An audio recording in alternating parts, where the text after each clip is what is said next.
इस वक्त तुर्की एक बड़े हेल्थ क्राइसिस से गुजर रहा है और ये संकट किसी प्राकृतिक आपदा की वजह से नहीं बल्कि मेडिकल सप्लाई की भारी कमी के कारण खड़ा हुआ है।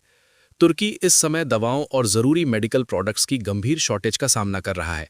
हालात इतने बिगड़ चुके हैं कि तुर्की के मेडिकल संगठनों ने खुलकर कहना शुरू कर दिया है कि देश का हेल्थ केयर सिस्टम दबाव में आ चुका है। डॉक्टरों और फार्मा एसोसिएशनों का कहना है कि अगर जल्द समाधान नहीं निकाला गया तो हालात और भी खराब हो सकते हैं। दरअसल संकेत पहले से मिल रहे थे कि तुर्की को दवाओं की कमी का सामना करना पड़ सकता है। एक तरफ उसने भारत जैसे बड़े फार्मा सप्लायर देश के साथ रिश्तों में तल्खी बढ़ाई, तो दूसरी तरफ उस पर कई बार ये आरोप भी लगे कि वो विवादित संगठनों को पनाह देता है और उनके इलाज व सपोर्ट में मेडिकल संसाधनों का उपयोग करता है। अब जो संकट सामने आया है उसमें भारत की भूमिका को नज़रअंदाज नहीं किया जा सकता, क्योंकि इस बार भारत ने अपनी फार्मा रणनीति में बड़ा बदलाव किया है और दो देशों को एक साथ कड़ा संदेश दिया है। एक तरफ तुर्की और दूसरी तरफ उसका करीबी सहयोगी पाकिस्तान।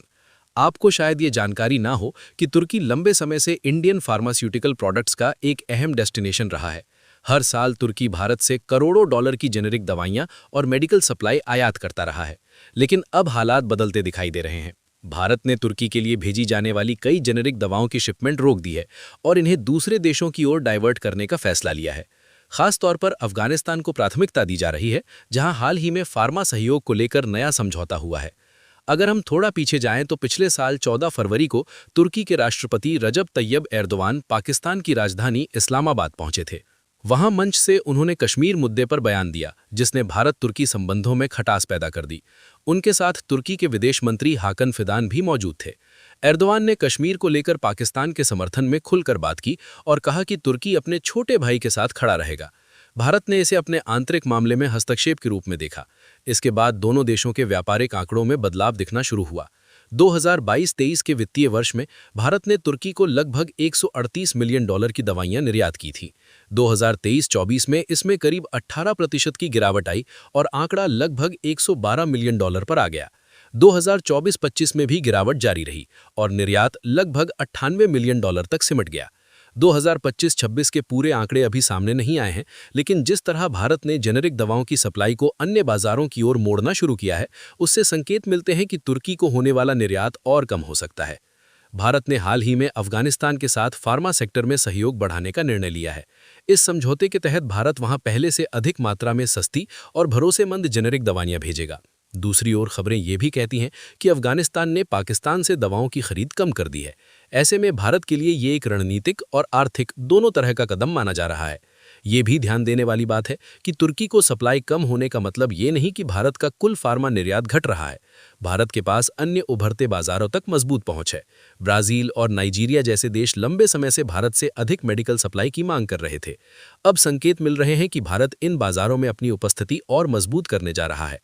कुल मिलाकर ये मामला सिर्फ दवाओं की सप्लाई का नहीं बल्कि कूटनीतिक और आर्थिक रणनीति का भी है। जहां एक ओर तुर्की अपने स्वास्थ्य तंत्र की चुनौतियों से जूझ रहा है, वहीं भारत अपनी फार्मा नीति को नए सिरे से संतुलित करते हुए उन देशों के साथ सहयोग बढ़ा रहा है जिन्हें वो अधिक भरोसेमंद साझेदार मानता है।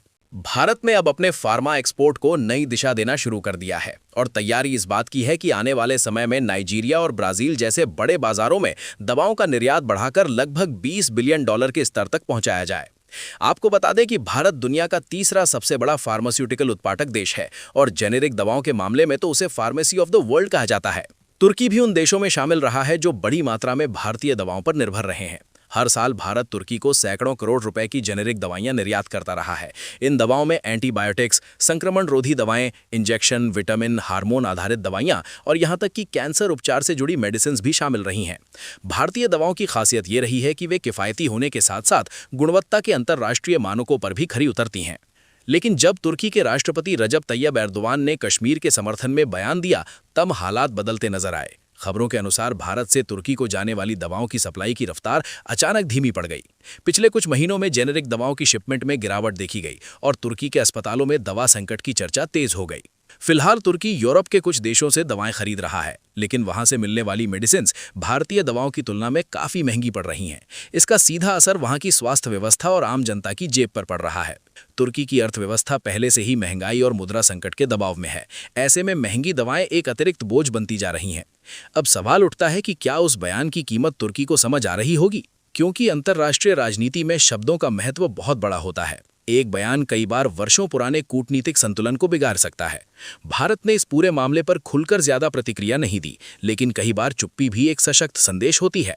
आज तुर्की को भारत की जरूरत इसलिए महसूस हो रही है क्योंकि स्वास्थ्य क्षेत्र में भारत सिर्फ एक सप्लायर नहीं बल्कि एक भरोसेमंद साझेदार रहा है।